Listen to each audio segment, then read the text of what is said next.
Hola, muy buenos días. ¿Cómo están? Espero que se sientan muy bien.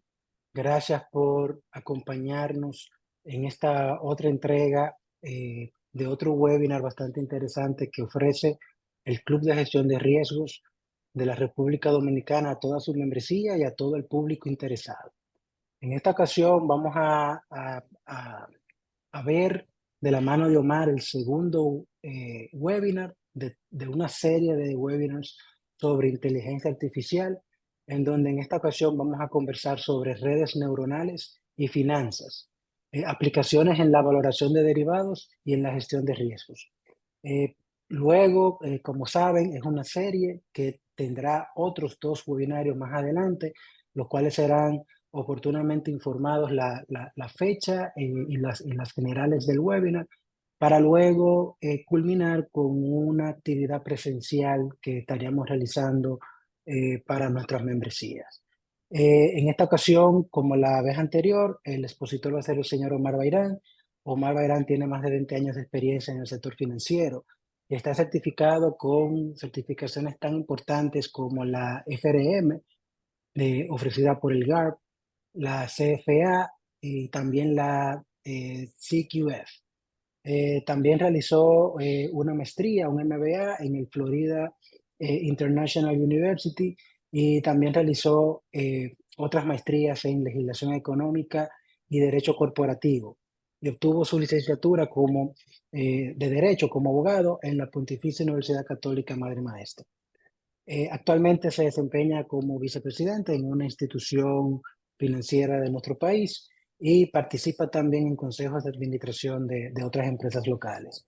Ha sido docente por más de 15 años en varias universidades, impartiendo sobre todo temas relacionados a mercados financieros, gestión de riesgos y matemática financiera.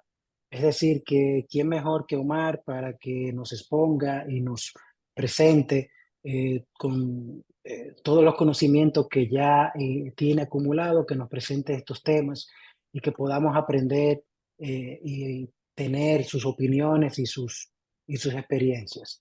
Sin más, le dejo la palabra a Omar. Recordar que al final de la sesión vamos a realizarle al expositor preguntas que ustedes nos puedan hacer a través del botón de preguntas y respuestas.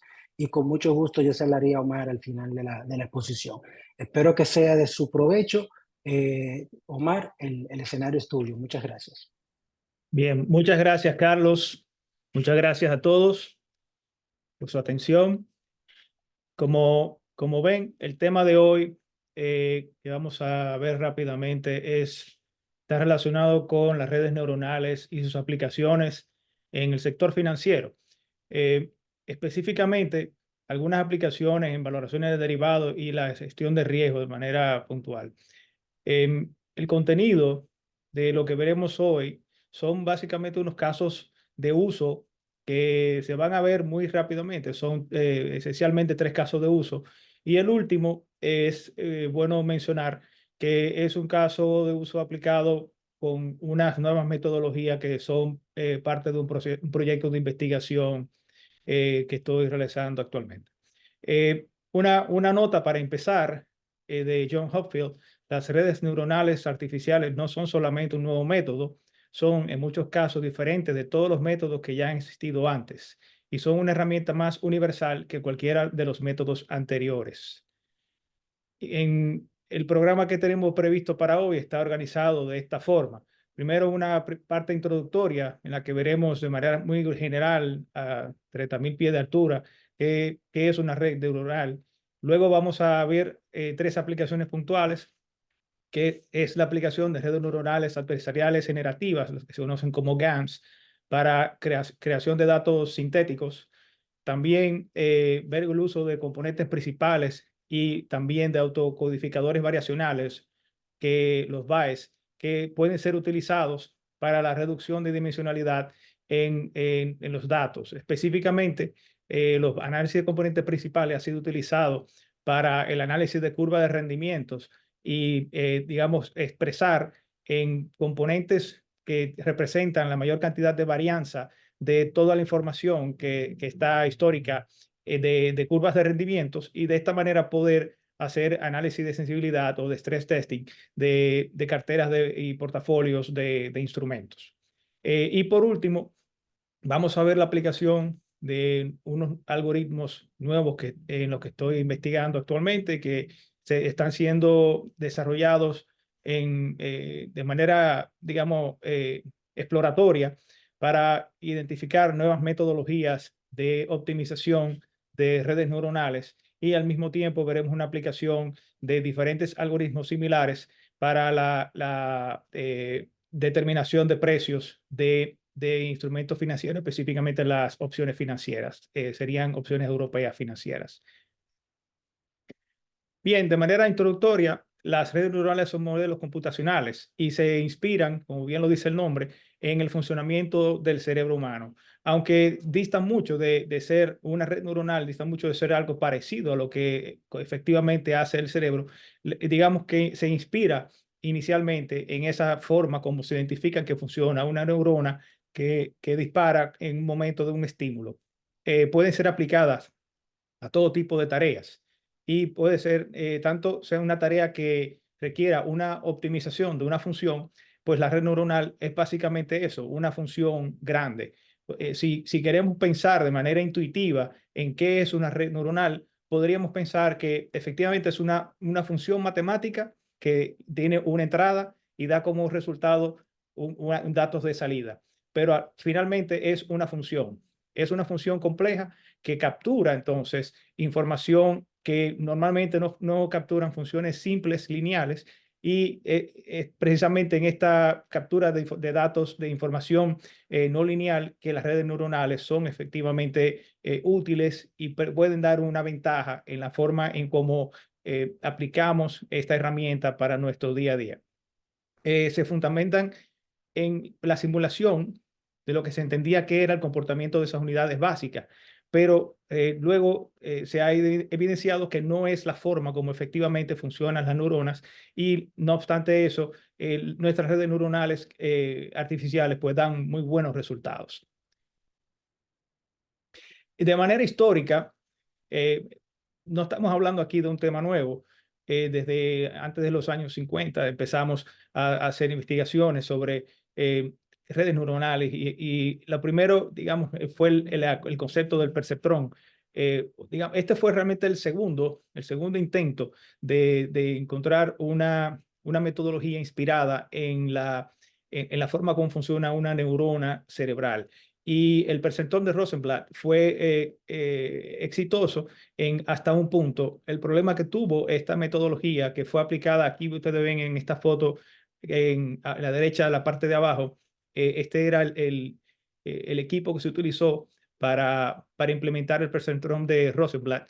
Y efectivamente no se pensó como un software, sino como una máquina que funcionaba tratando de imitar la forma como funcionaría una neurona disparando ante un estímulo. A la derecha arriba ven cómo el perceptrón funcionaría ante un vector de valores X, que al ser multiplicado por un vector de pesos, los W, entonces entra a esta neurona, que es una función matemática, y da un resultado, o dispara o no dispara, digamos, dependiendo del tipo de función que esté dentro de esa neurona. Esta máquina estuvo ideada para la identificación de imágenes, que todavía hoy día ha sido, digamos, uno de los puntos centrales de la aplicación de redes neuronales, y de una forma muy exitosa.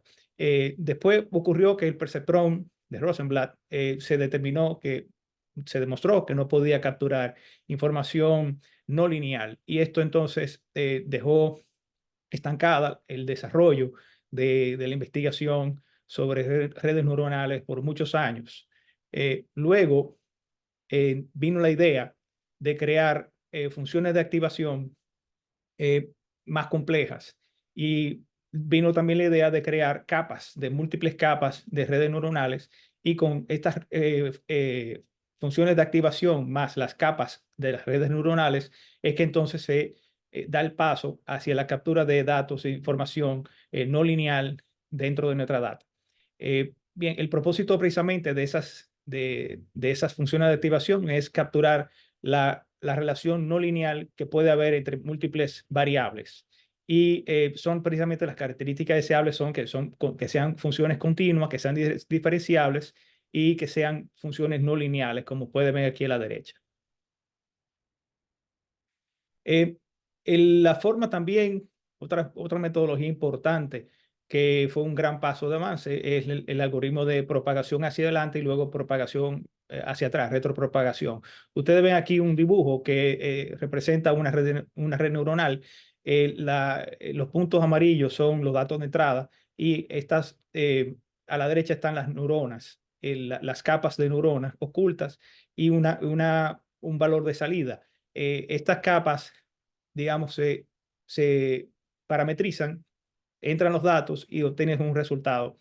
Si ese resultado es similar a lo que estás esperando, pues muy bien, pero si no, entonces existe una función de pérdida que esa función se tiene que optimizar. Y un proceso de optimización consiste en entonces correr de nuevo hacia atrás toda la información utilizando una metodología llamada el descenso de gradiente, que es uno de los algoritmos que se pueden implementar para la optimización numérica de esta función grande que es precisamente la red neuronal. Y de esta manera, haciendo varias corridas, se llega a un punto óptimo en el que se minimiza el error que produce esta red neuronal. Vamos a ver cómo se puede aplicar las redes neuronales adversariales para la creación de datos sintéticos y cómo se pueden utilizar en la gestión de riesgos. Primero, mencionar que todos sabemos que la data es esencial y principalmente esencial en el sector financiero también. Y la importancia que tiene la data no solamente es en su calidad, sino también en su cantidad. Si digamos que ya tenemos datos depurados, tenemos datos que sabemos que son fiables, generalmente nos vamos a encontrar con el segundo problema y es que tenemos pocos datos. Y en el momento de realizar análisis más profundos, necesitaríamos una cantidad de datos mayor, incluso para poder correr modelos con neuronas, redes neuronales, necesitamos una cantidad importante de datos que podrían ser creados a través de estos mecanismos de generación sintética de data.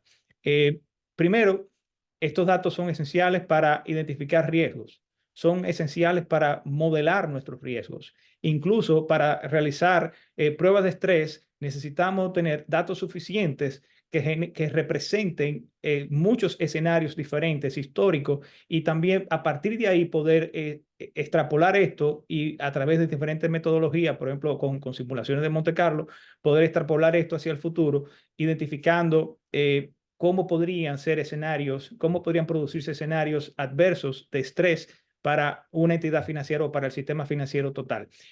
¿Qué tiene para mencionar acá, ya que sale a colación el tema de simulaciones de Monte Carlo? Bueno, generalmente la metodología utilizada para hacer proyecciones y para, digamos, aplicar en pruebas de estrés es precisamente las simulaciones de Monte Carlo, es, digamos, el caballo de fuerza para este tipo de análisis de metodología. ¿Cuál es una de las desventajas de esto? Es que nosotros podemos creamos el modelo, utilizamos algunos modelos ya existentes y podemos a partir de ahí utilizar una, dos, tantas variables. Podemos utilizar quizás un modelo de simulación con el que solamente yo le pase el retorno esperado y la desviación estándar. Y a partir de ahí empiezo a hacer simulaciones. ¿Qué yo tengo que hacer? Yo tengo que pasarle también información de choques y tengo que incluir estos choques atípicos en la simulación. Ya se complica un poco más el modelo. Adicionalmente, ¿cómo le puedo pasar también otros momentos? Por ejemplo, momentos estadísticos. Le puedo pasar también el sesgo que he observado históricamente. Le puedo pasar la kurtosis que he observado históricamente para que mi simulación recoja todo esto. Pero generalmente estos modelos siguen siendo modelos lineales. Y al ser modelos lineales, siempre hay una parte de la información que queda fuera. Aquí donde viene entonces la fortaleza de esta nueva herramienta. Eh, Bien, la predicción de tendencias también es una forma que puede utilizar, digamos que algo que se utiliza para la generación de datos adicionales se utilizan para la validación de modelos, para la predicción de tendencias y para fines de dar cumplimiento normativo a, obviamente, nuestras regulaciones que requieren la creación de escenarios y la verificación de usos apropiados de los recursos de entidades financieras. Como les mencionaba, las simulaciones de Monte Carlo se utilizan para modelar la incertidumbre. Podemos utilizar análisis de escenarios también, estimaciones de pérdidas potenciales, y se utilizan también para la validación de modelos y datos sintéticos. Son utilizados entonces como una opción adicional. ¿Qué buscamos aquí? Que la propuesta de generación de datos sintéticos que, digamos, está ahora mismo en boga, está siendo utilizado de manera incluso amplia por bancos centrales en el mundo. Las metodologías están siendo exploradas por muchos participantes en el mundo entero. Realmente sería una herramienta más en la caja de herramientas. Entonces, es decir, en ninguna forma quiero que se entienda que la recomendación sería obviar por completo la utilización de simulaciones de Monte Carlo en un análisis de pruebas de estrés. Sería una herramienta adicional que sería interesante utilizar y explorar para evaluar posibles nuevos resultados que podrían traerse en esas data generadas que incluye esas relaciones no lineales, que incluye esas relaciones que están subyacentes, difíciles de sacar en un modelo sencillo que utilice solamente quizás 3 o 4 momentos de estadística. Bien, las ventajas del uso de datos sintéticos, creo que aquí ya vienen lo interesante, que se pueden aplicar de manera amplia a un conjunto de datos. Tengo quizás información histórica, digamos, de información histórica macroeconómica, tenemos información histórica de tasas de interés, del índice de actividad del IMAE, tengo información histórica del PIB, y cómo yo puedo entonces tomar esta información. Y lo interesante también, no solamente ver una serie, sino ver, una herramienta como esta, como una red neuronal GAN, puede tomar no solamente una serie, sino múltiples series de tiempo, y eso le da todavía más riqueza. Cómo puede capturar esa interacción que va más allá de la simple correlación lineal entre esas variables macroeconómicas, por ejemplo. Son altamente flexibles y permiten precisamente la gran ventaja es que permite capturar esos patrones no lineales. Exploración de escenarios extremos también, entonces se facilita con este tipo de datos, que son datos que no se tendrían anteriormente. Y obviamente también pueden ser utilizados como una herramienta para validar y calibrar modelos estadísticos.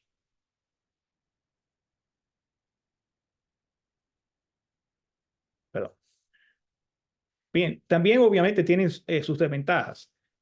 Por un lado, existe la posibilidad de que nuestra red neuronal, si no está bien calibrada, si no tiene una arquitectura idónea, entonces sobresimplifique los datos y no capture realmente esas relaciones no lineales de las que estamos hablando.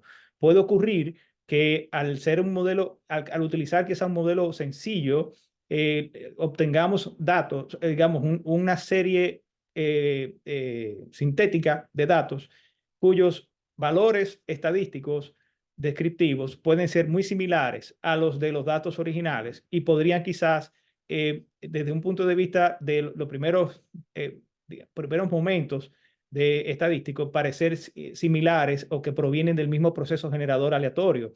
Sin embargo, si no usamos un modelo con una arquitectura suficientemente compleja o realizamos las suficientes iteraciones o incluso si no tenemos suerte, porque incluso en ocasiones cuando estamos entrenando redes neuronales, depende de los parámetros de entrada, los parámetros iniciales que utilicemos, inicializamos con valores aleatorios, es posible que no converja el modelo o es posible que converja hacia una solución que no sea la óptima. Es decir, que todo esto es también parte una ciencia y al mismo tiempo parte arte. No obstante, siguen siendo, digamos, una herramienta a mirar y siguen siendo algo que se está explorando activamente en todo el mundo. Otro tema es el costo y complejidad. ¿Qué significa esto? Bueno, el costo y complejidad de armar esta estructura. Generalmente estos son modelos que para poder correr cantidades de datos significativos y poder entrenarlos de manera adecuada, es posible que tome muchas horas. Necesitaríamos uso también de herramientas de alta velocidad, de procesadores gráficos, y necesitaríamos también mucho tiempo para depurar la data. Lo bueno es que una vez realizado el entrenamiento de una red neuronal, ya solo hay que utilizarla. En estos casos, digamos, las redes neuronales generativas, en estos, un uso, por ejemplo, es cuando se generan fotografías, imágenes de personas, de caras de personas que no existían antes. Cómo se hace esto? Se entrena la red neuronal con muchas caras y luego se pasan solamente a la parte del creador, de la parte creadora, no la parte discriminadora de la red neuronal. Se le pasa entonces datos aleatorios y esos datos aleatorios resultan bien entrenados. Si están bien entrenados, resultan en una imagen de una cara que no existía antes porque son datos aleatorios que la función sabe cómo ya tomarlos y crear una imagen. Lo mismo ocurre aquí con series de tiempo. Básicamente es el mismo principio de tomar series de tiempo y pasarlo también entonces a una serie de tiempo que no existía antes.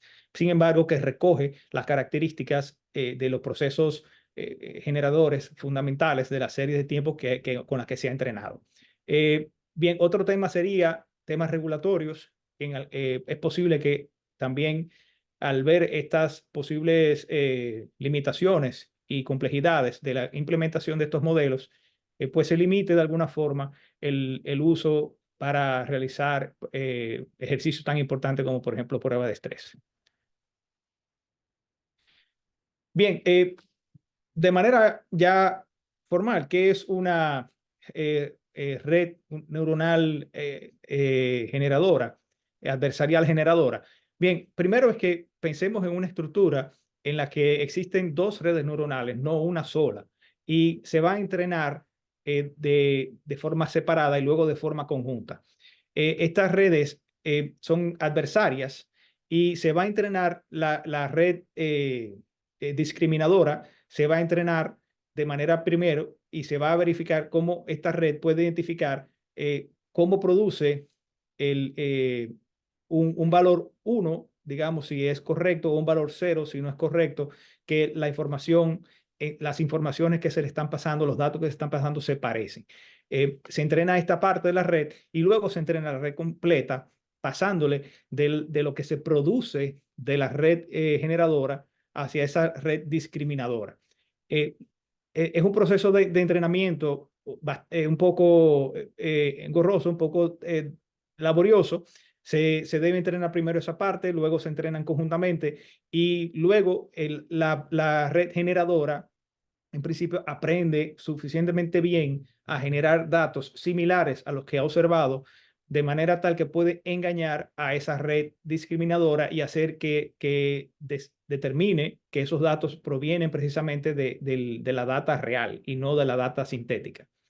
Eh, Obviamente hay muchos desafíos. Realizar o sea, la sintonizar estos hiperparámetros también es parte de ciencia, parte arte.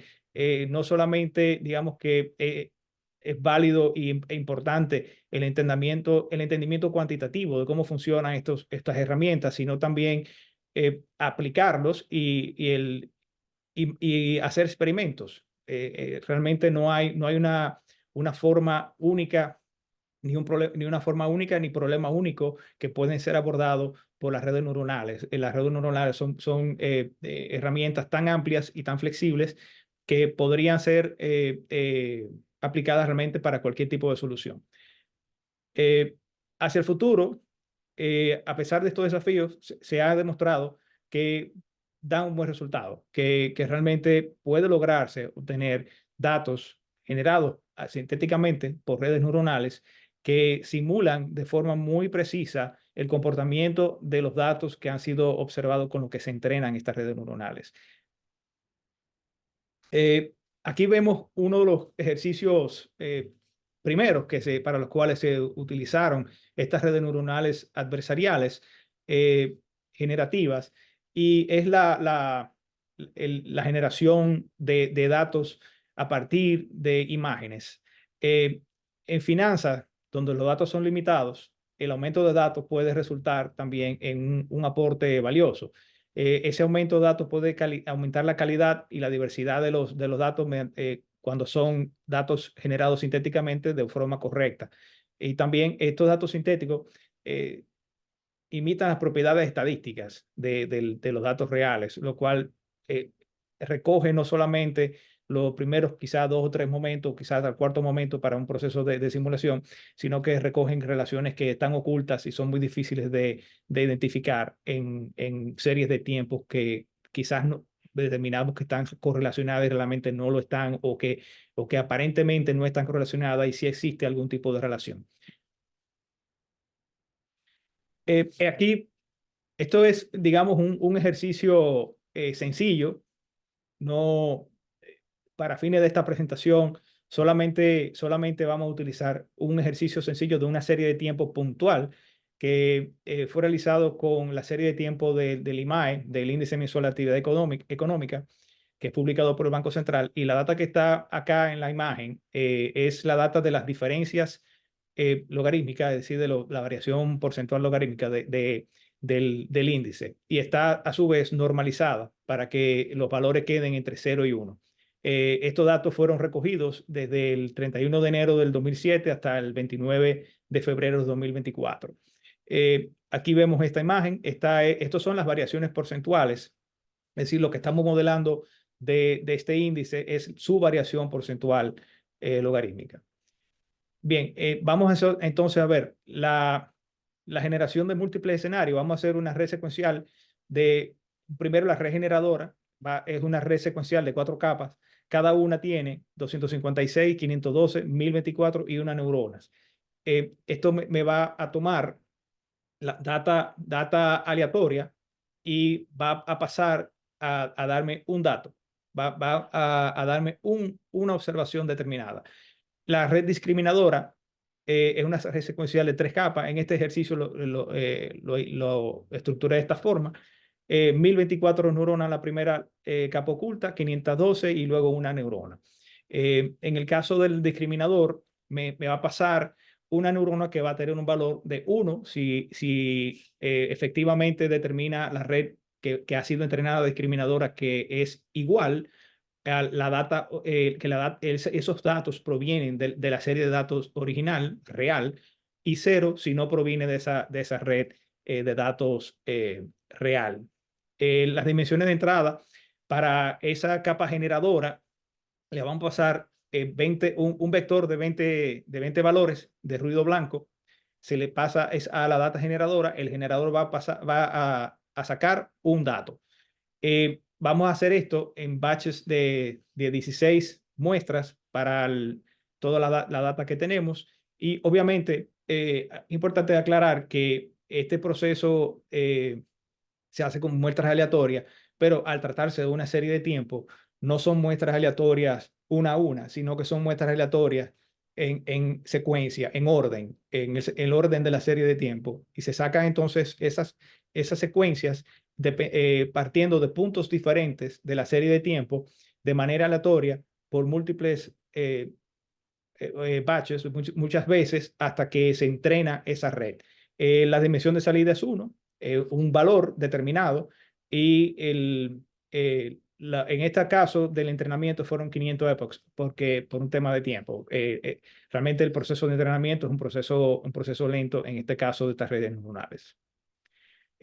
Vemos aquí uno de los tantos resultados que se obtuvieron con este ejercicio, y ahí se puede observar que realmente no llegó a capturar, quizás fueron necesarias mucho más epochs, pero sí se ve que hubo un entrenamiento de la red generadora que trató de hacer una data similar, de hacer una simulación similar a la que se observó en la serie de tiempo original. Ven que aquí los estadísticos se parecen, excepto son valores que no están muy lejos unos de otros, la media, la desviación estándar, el sesgo. Sin embargo, la kurtosis sí fue, el cuarto momento fue un poco diferente en este caso de esta simulación puntual. Este es uno de múltiples resultados obtenidos con ese ejercicio.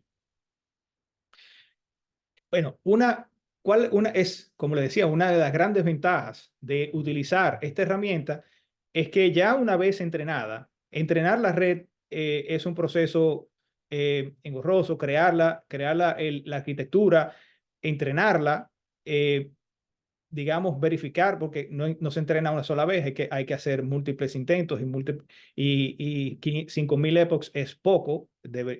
Para poder entrenar esto necesitaríamos quizás más de 10.000 y posiblemente mucho más. Pero, digamos, luego que pasamos esa pendiente inclinada del entrenamiento y ya tenemos una red generativa bien entrenada, ya la producción de datos de datos sintéticos es trivial. Es un proceso trivial, tan trivial como pasarle un vector un vector aleatorio de ruido blanco a esa red entrenada, y la red entrenada me va a dar inmediatamente una serie. Es tan sencillo como eso y muy rápido. Aquí se ve con la red anterior aquí hay 100 series graficadas conjuntas. Obviamente que aquí se nota eh, que hay un sesgo, que no tiene la data original, pero se puede mostrar aquí rápidamente que se generaron estos datos a partir de esta gráfica roja que está acá.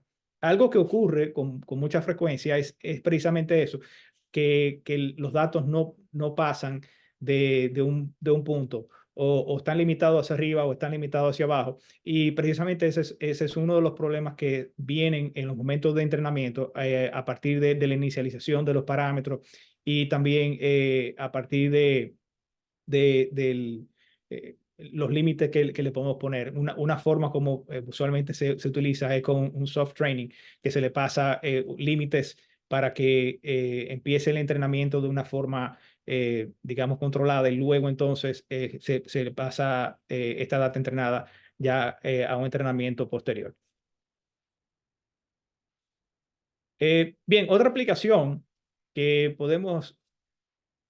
se está siendo utilizada es los autocodificadores variacionales, los Variational Encoders. Esta es una red parecida, no es el mismo concepto que el de un GAN, porque aquí no hay un adversario y, y un discriminador y un generador, sino que es una red que se parecería a un embudo en el cual entonces se está reduciendo la dimensionalidad de la data que está siendo recibida.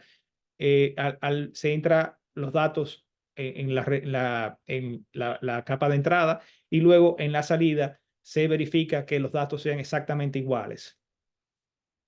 Esto también, digamos que se puede aplicar de la mano con el análisis de componentes principales, que ha sido el caballo de fuerza para evaluar, por ejemplo, curvas de rendimiento. El análisis de componentes principales es, digamos, él utiliza un conjunto de n variables y los reemplaza por factores.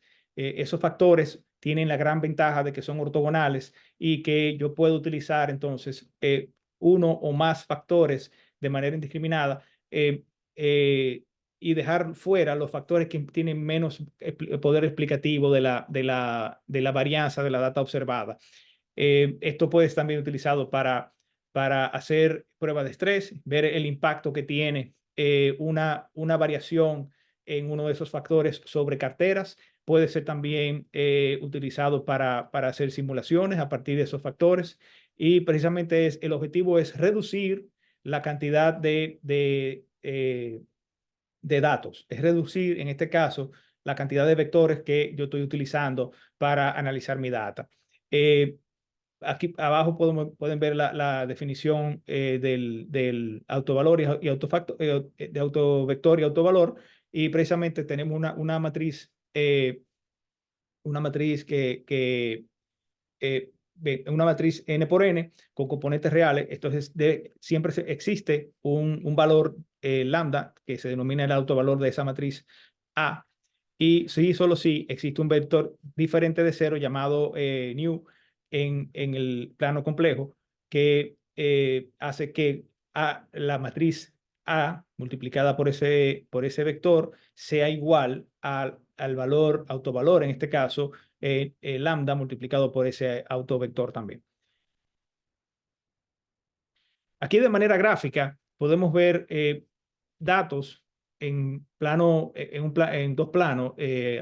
Aquí vemos cómo se pueden relacionar esta variable x1, x2 y vemos entonces las direcciones. Si esto se presenta como datos también en tres dimensiones, la idea es que si tú ves una figura, eh, y lo proyectamos de 3D, lo proyectamos hacia una imagen en 2D, tenemos que rotar esa figura de manera tal que la imagen pueda capturar la mayor cantidad de varianza de esa figura. Si la figura es una, como está acá, en el que el vector 1, que se ve aquí, el B1, recoge la mayor cantidad de varianza de la distribución de esos datos. Luego hay un vector 2 y luego, si es tridimensional, podemos encontrar un vector 3.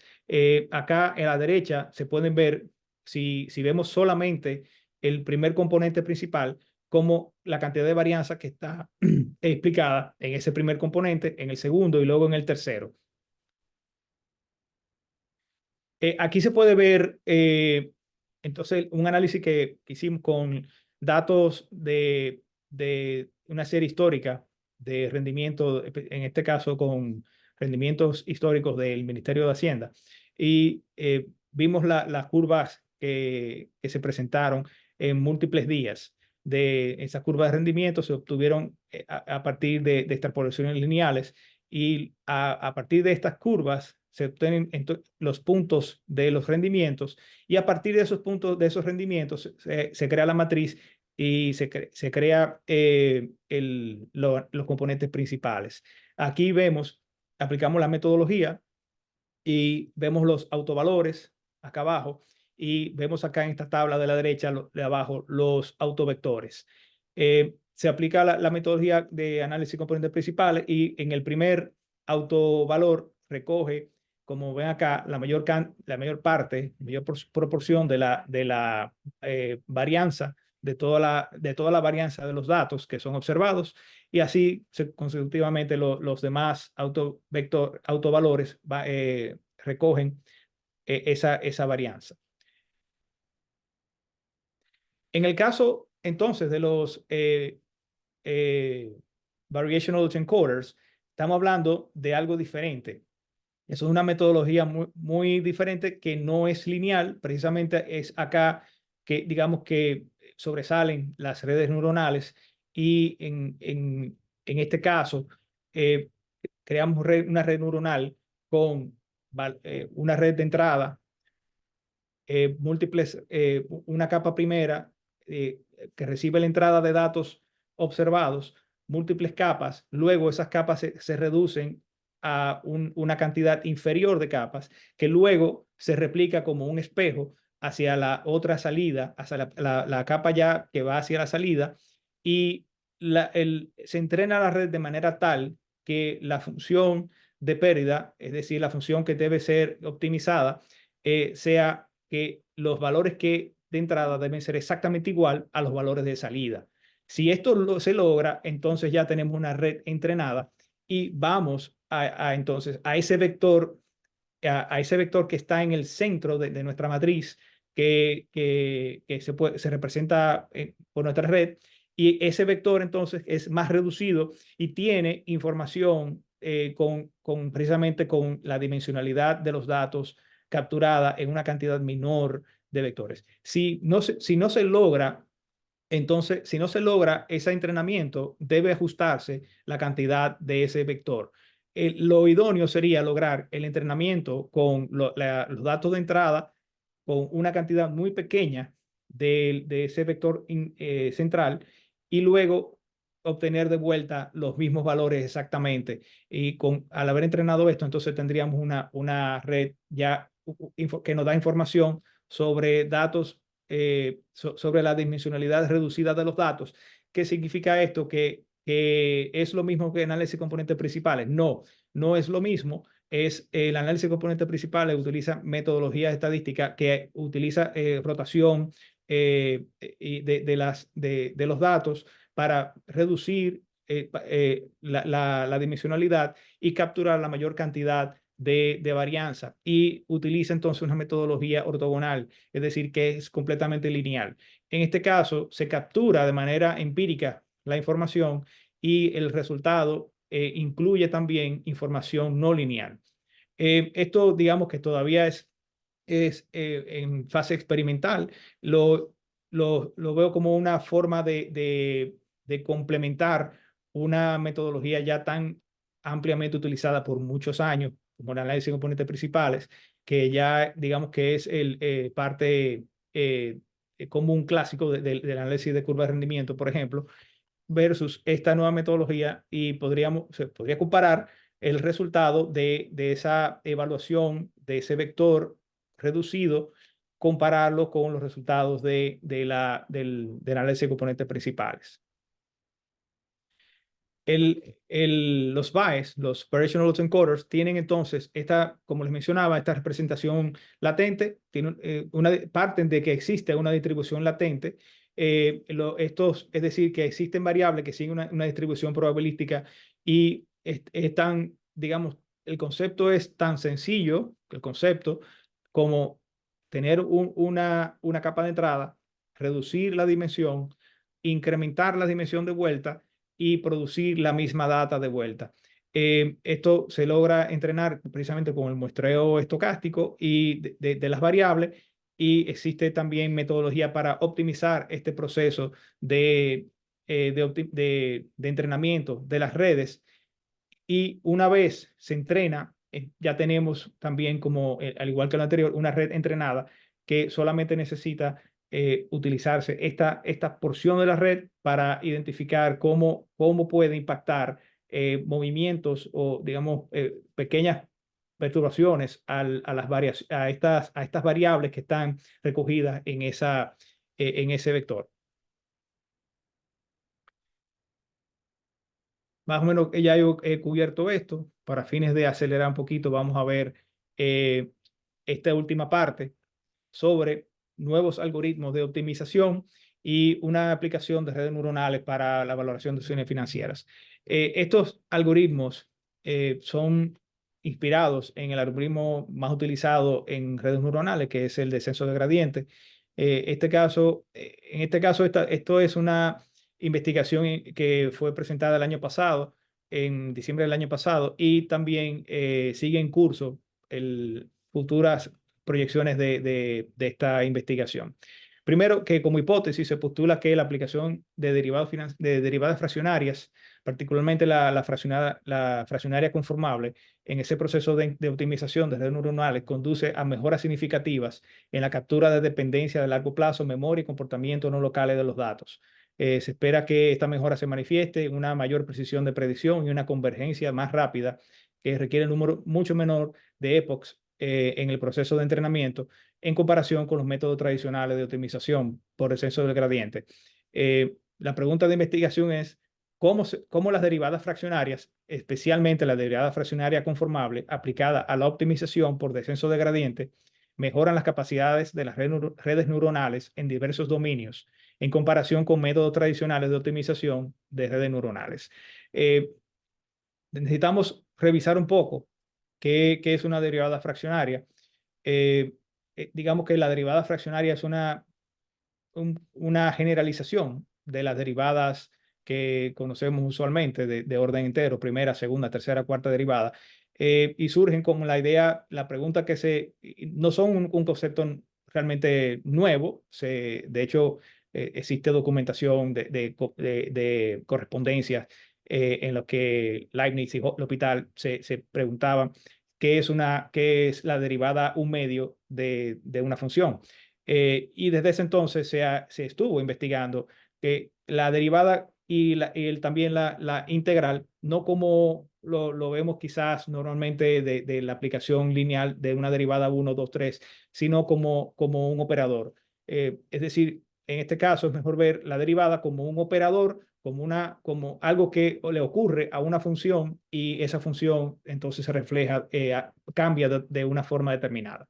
Eh, Aquí les pongo algunas imágenes de las definiciones que utilizamos en la investigación.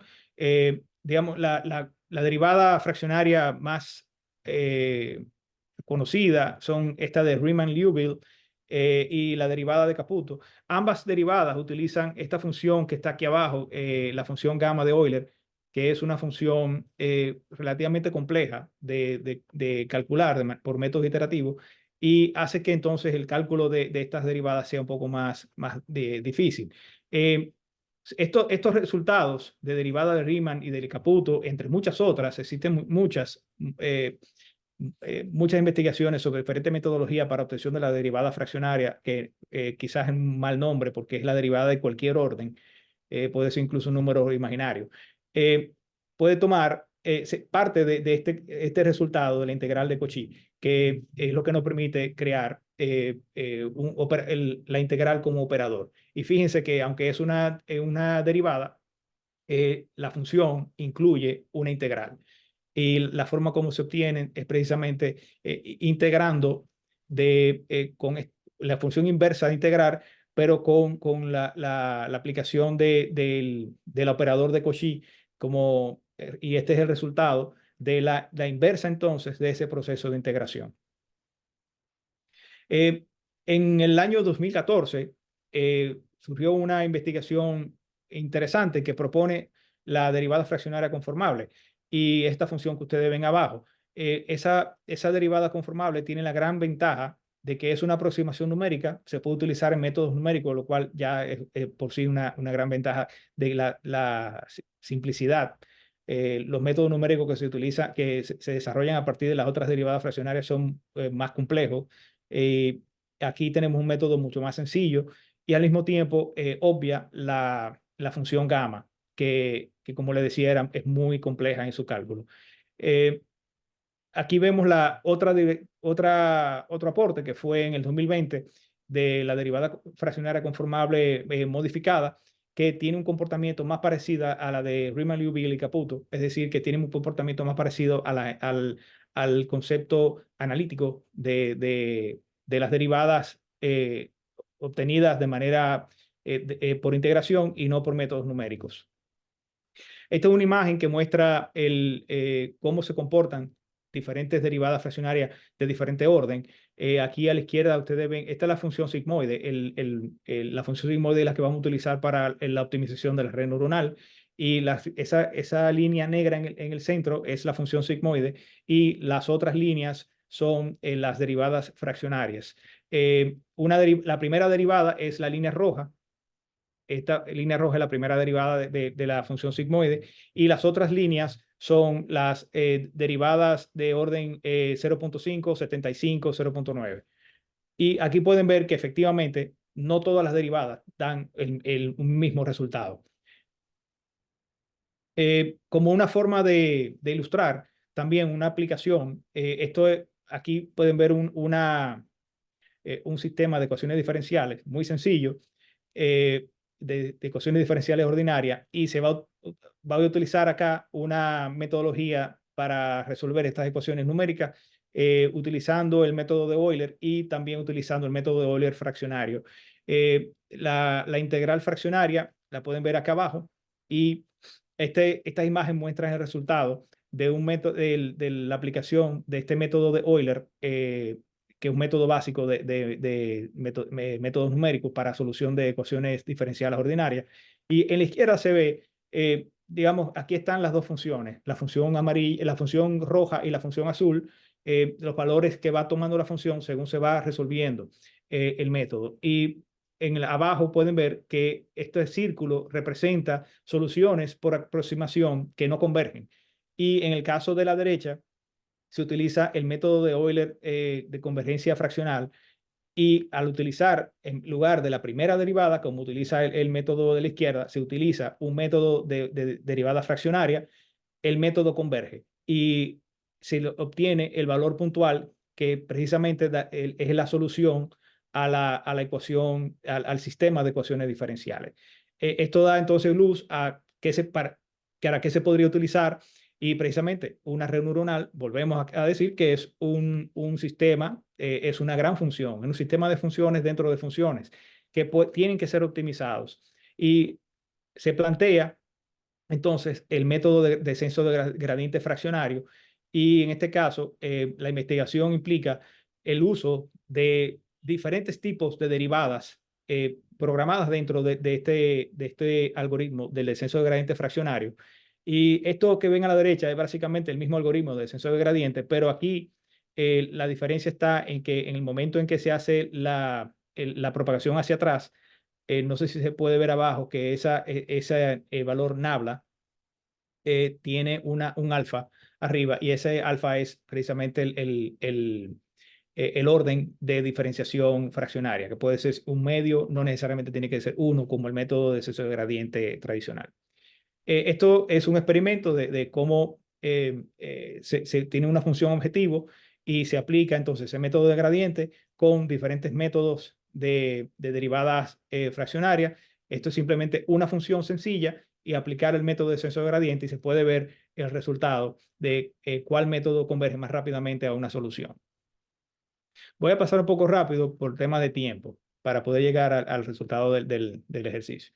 Entonces, aquí se plantea el problema de la valoración de opciones financieras con redes neuronales en un esquema de regresión supervisada. Es decir, que yo le paso a la red la información que veo en el mercado, y al mismo tiempo comparo esta información con el precio que me arroja la red neuronal para todos esos instrumentos que están en el mercado, y luego los comparo con el precio que el mercado efectivamente le está dando a estos instrumentos.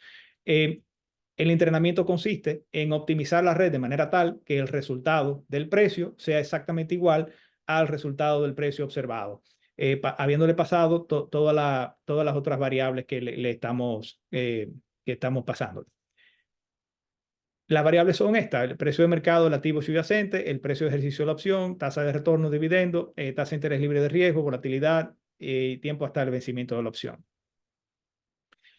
A partir de esos valores, eh, también se usó la función de Black-Scholes-Merton para obtener entonces el valor teórico de estos instrumentos, y se le pasó también una ruido blanco a estos precios teóricos, y de manera tal que se evaluó si la red podía efectivamente identificar la función subyacente, que es la función de Black-Scholes-Merton, de la función que incluía el ruido blanco, que es decir, que la señal el valor real venía con el ruido, estaba sucia por el ruido aleatorio que se incluyó en la variable que se le pasaron. Y no obstante eso, efectivamente la red puede obtener el valor de la función subyacente. Aquí, para fines de recordar, esta es la función de valoración de Black-Scholes-Merton para una opción de compra, y básicamente se tomó esto también para unas opciones de venta, y se incluyó ruido blanco, y luego la red pudo identificar cuál era el valor realmente que debía tener, no obstante el ruido que se pasó. Eh, Bien, en este caso no se necesitaba una red neuronal muy compleja, con una red que tuviera 3 capas de 16 neuronas, las dos primeras, y luego una capa para el valor. Se obtuvo un muy buen resultado, una tasa de aprendizaje relativamente también muy pequeña, y se aplicaron aquí 10.000 epochs en este ejercicio, y la función de activación fue la función sigmoide.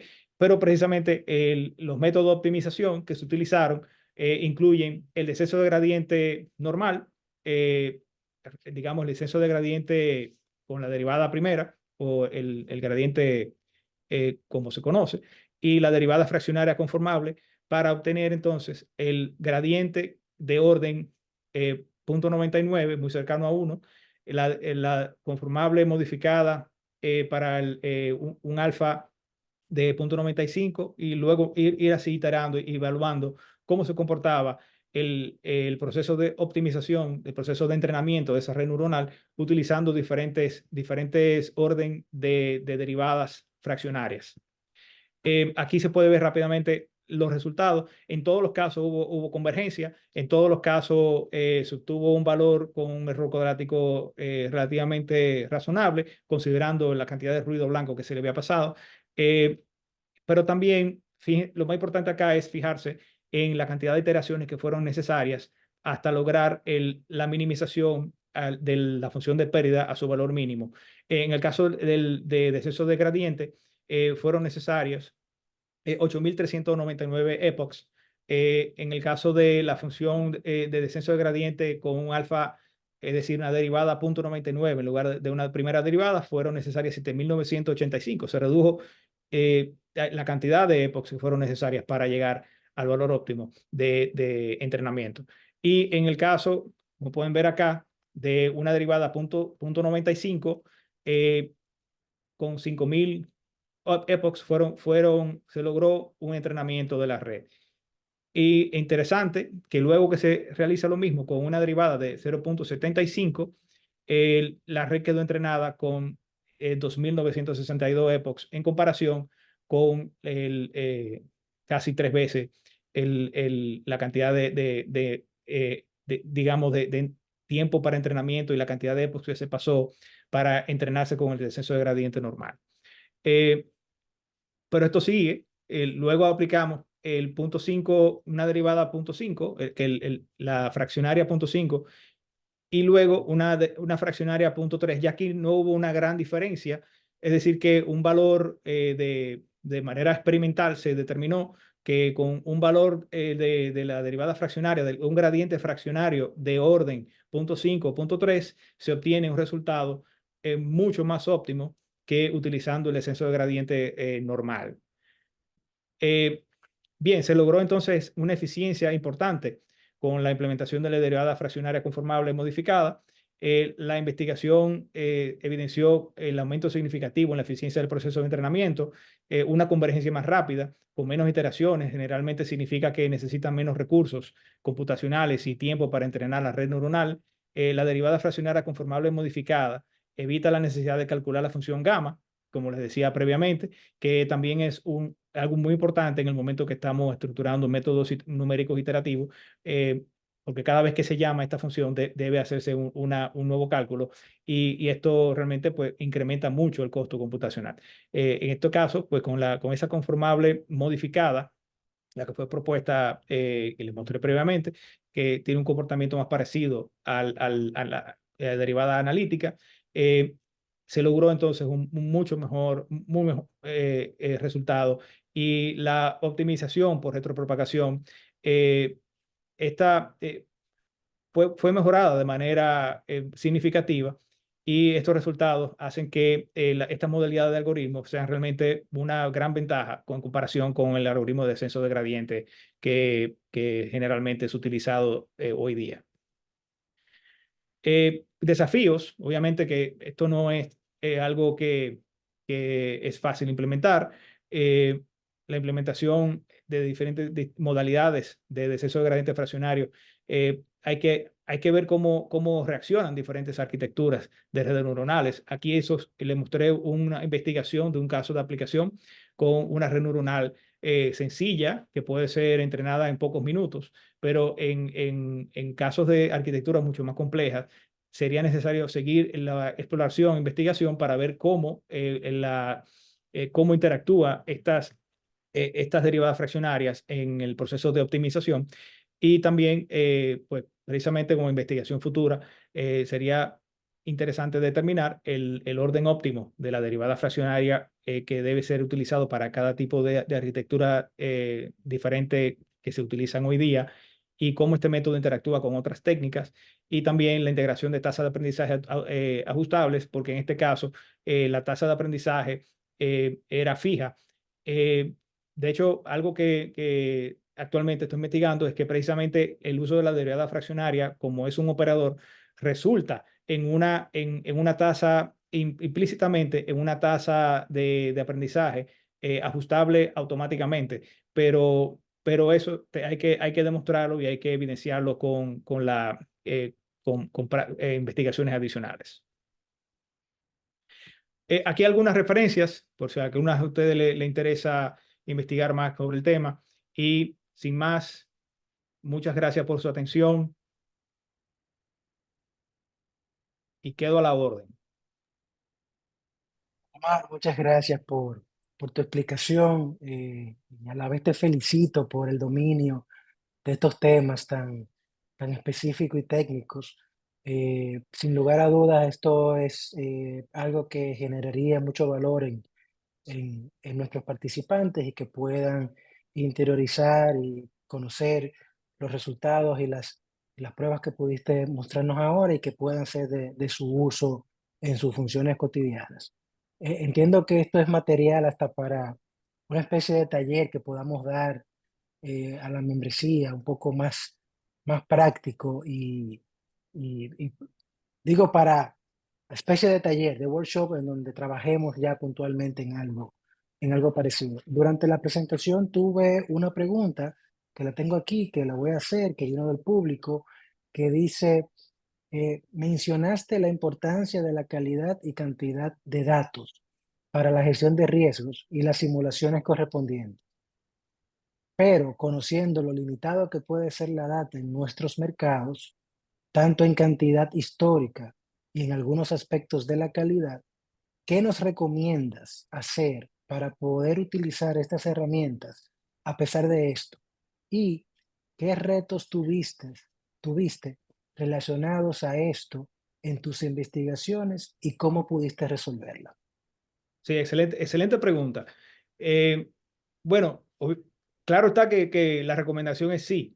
Esto es una herramienta que puede ser muy útil y que puede ayudarnos precisamente en esa restricción, salir de esa restricción de datos limitados, de la cantidad de datos limitados, pero siempre con un ojo con el tema de la calidad.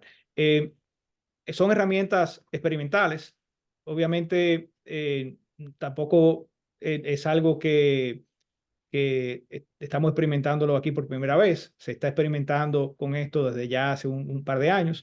Hay bancos centrales que tienen incluso investigaciones sobre la forma como se pueden generar datos por esta metodología con redes neuronales para hacer incluso pruebas de estrés, etcétera.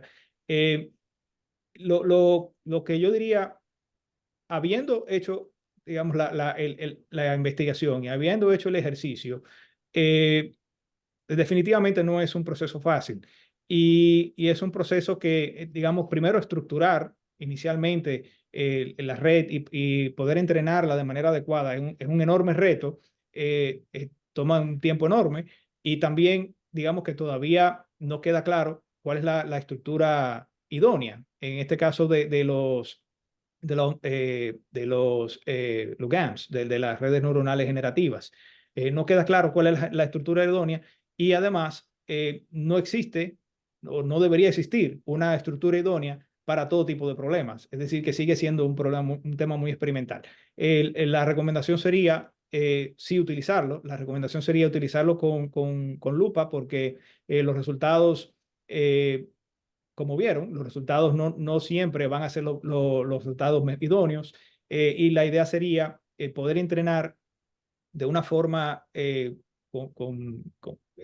más amplia esa red, hacer diferentes experimentos con diferentes arquitecturas y entonces determinar cuál me está dando un resultado más parecido a la data y cuál resultado también yo, desde mi observación, entiendo que puedes replicar de manera mejor los datos que están siendo observados. Esto definitivamente que es un enorme, sería un enorme aporte para ejercicios como, por ejemplo, de prueba de estrés, en lo que siempre estamos tratando de idear escenarios que sean al mismo tiempo, digamos, casi aleatorios, pero que incluyéndole también algunos choques. En esos casos, o sea, es decir, por ejemplo, en la herramienta de simulación Monte Carlo, por ejemplo, que estamos haciendo escenarios simulados, pero y con algunos choques también incluidos, Pues esta precisamente sería una forma natural como la data estaría generada, incluyendo ya esos choques históricos que recogen la forma como esas variables efectivamente se comportan en el mercado.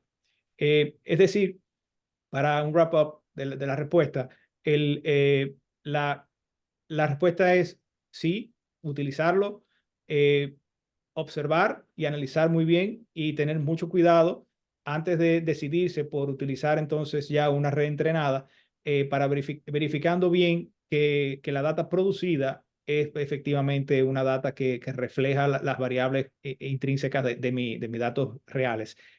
La ventaja es que ya después de entrenada, como les mencionaba, ya la creación de datos aleatorios, de datos no aleatorios, de datos sintéticos, es trivial. Solamente pasarle números aleatorios y se genera esa serie sintética. Y precisamente lo comentaste, digamos que lo trabajoso o el punto más importante es el entrenamiento de esas redes. Y como dice, tomarla con lupa porque tiene un proceso. Y yo creo que esto es algo que demanda mucho tiempo, mucho esfuerzo, demanda poder computacional también, imagino. Y todo eso, digamos que tiene que agotar su espacio, su tiempo, para que pueda entonces ser algo eh, que tenga los resultados que uno pueda, digamos que esperar en estos casos. Sin lugar a dudas es una excelente herramienta para gestión. Tengo otra pregunta que dice, un comentario, ¿conoces experiencias en otros países y otros bancos centrales del éxito de redes neuronales que para mejorar la eficiencia de la valoración de los derivados? Sí, bueno, para valoración de derivados, todo el mundo. En Inglaterra, en Canadá, digamos que para valoración de derivados ya hay mucho tiempo que tenemos recorrido con incluso empresas que se dedican a dar este servicio de proveer las redes neuronales, que digamos es fácil tomar la data histórica, dejar en entrenamiento la red neuronal y al día siguiente hacer trading con los resultados que mucho más rápido. eh, para hacer trading de instrumentos que hacer el cálculo de la valoración efectivamente de instrumentos. Recuerden que la red neuronal lo que es una función y yo le paso datos y me da un resultado. Y ya una vez entrenada, pues muy rápido que haga este proceso. Mientras que obtener la valoración de un instrumento es un proceso más lento y que cuando estamos hablando de miles o cientos de miles de instrumentos en lo que están siendo cotizados, pues el tiempo es importante. Eh, para la pregunta estaba relacionada a derivados, pero también como hablamos de prueba de estrés y de aplicaciones por bancos centrales, hay investigaciones interesantes también del Banco Central de Estocolmo con estas aplicaciones. Hay otros más que no me viene ahora a la mente, pero recuerdo perfectamente que una investigación interesantísima del Banco Central de Estocolmo, o si la quieren buscar también. Perfecto, excelente. Comentaste con lo que tu última respuesta entendí como que este tipo de aplicación puede ser tercerizada, como que había empresas que te pueden proveer la red, ¿verdad? Sí, sí. Hay empresas que ya hace unos años atrás, su idea de negocio era precisamente proveer estas redes entrenadas a entidades financieras para que puedan hacer la valoración casi inmediata de sus portafolios con redes Ah, ah, neuronales ya entrenadas. y ahí entra ya un riesgo de tercero un poco más sofisticado, ¿verdad? Para la entidad, Correcto.